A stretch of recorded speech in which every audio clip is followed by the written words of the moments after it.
मन को काबू में कैसे करें? यह सवाल हम सभी ने कभी ना कभी तो किया है। इस प्रेरणादायक बुद्ध कहानी में हम एक आसान उपाय से जानेंगे कि कैसे हम अपने मन को नियंत्रित करके अपने जीवन को सकारात्मक दिशा में कैसे बदल सकते हैं। साथ ही जानेंगे कि इस सिंपल तकनीक का पालन करके हम कैसे अपने मानसिक स्वास्थ्य को सुधार सकते हैं। एक समय की बात है, गौतम बुद्ध एक नए शहर में पहुंचे। शहर वाले उनकी उपस्थिति से उत्साहित होकर सभी एकत्र हो गए। बुद्ध ने उनसे अपने जीवन के गहरे रहस्यों पर विचार किया और एक रोचक प्रवचन दिया। प्रवचन के बाद एक युवती ने बुद्ध से मिलकर अपनी समस्या बांटी। भगवान, मेरा मन हमेशा अशांत रहता है, मैं अपने मन को काबू में कैसे करूं? बुद्ध ने दयालुता से उसका हाथ पकड़ा और बताया, तुम्हारा मन एक पक्षी की तरह है जो हमेशा उड़ना चाहता है। उसे शांत करने के लिए तुम्हें एक अच्छा पिंजरा देना होगा। युवती ने हैरानी से पूछा, लेकिन भगवान, मैं पिंजरा कहां से लाऊं? बुद्ध ने विस्तार से बताया, तुम्हें अपने मन को प्रेम में रखना होगा। जब तुम्हारा मन द्वेष या लोभ में फंसने लगे तो तुम्हें उसे वापस प्रेम में लाना होगा। सबसे आसान तरीका है करुणा करना। जब तुम करुणा करते हो तो अपने मन को दूसरों की भलाई पर ध्यान लगाओ, और जब तुम करुणा पाते हो तो मन को उसी पर ध्यान लगाओ। युवती ने कहा, भगवान, मैं इसे अवश्य अपनाऊंगी। युवती ने बुद्ध के उपदेश का पालन करना शुरू किया। कुछ ही महीनों में उसने अपने मन को काबू में करना सीख लिया। वह अब अपने विचारों को प्रेममय बना रखती थी और उसने अपने जीवन को शांति की दिशा में मोड़ दिया। एक दिन वह फिर से बुद्ध के पास गई और खुशी से बोली, भगवान, आपके उपदेश ने मेरे जीवन को सही दिशा में मोड़ दिया। मैंने अपने मन को काबू कर लिया है और अब मैं अपने संबंधों में सुख पाती हूं। बुद्ध ने प्रसन्नता से कहा, तुमने बहुत अच्छा काम किया है युवती। अब तुम अपने मन का सही तरीके से उपयोग करके अपने जीवन में करुणा की ओर बढ़ सकती हो। युवती ने कहा, आपका आभार है भगवान। उसने बुद्ध से विदा ली और आनंद से अपने जीवन की नई यात्रा पर निकली।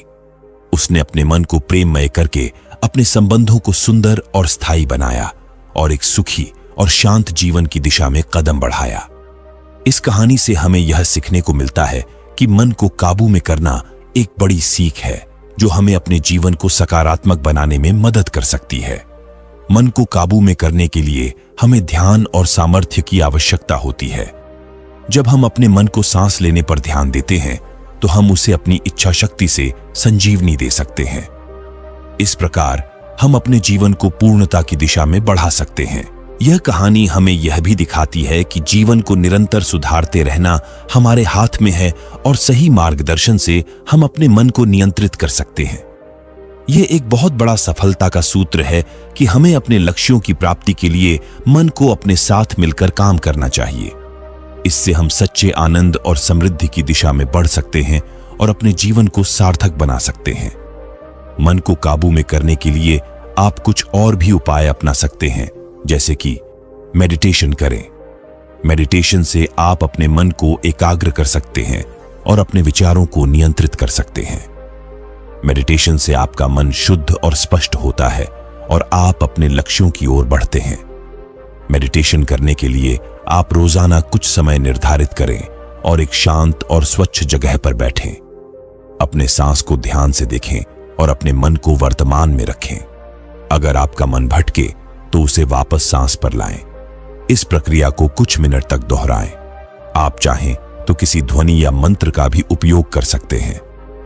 अपने काम से प्यार करें। अगर आप अपने काम से प्यार करते हैं तो आपका मन उसमें लगा रहेगा और आपको अपने काम को अच्छी तरह से करने में आनंद आएगा।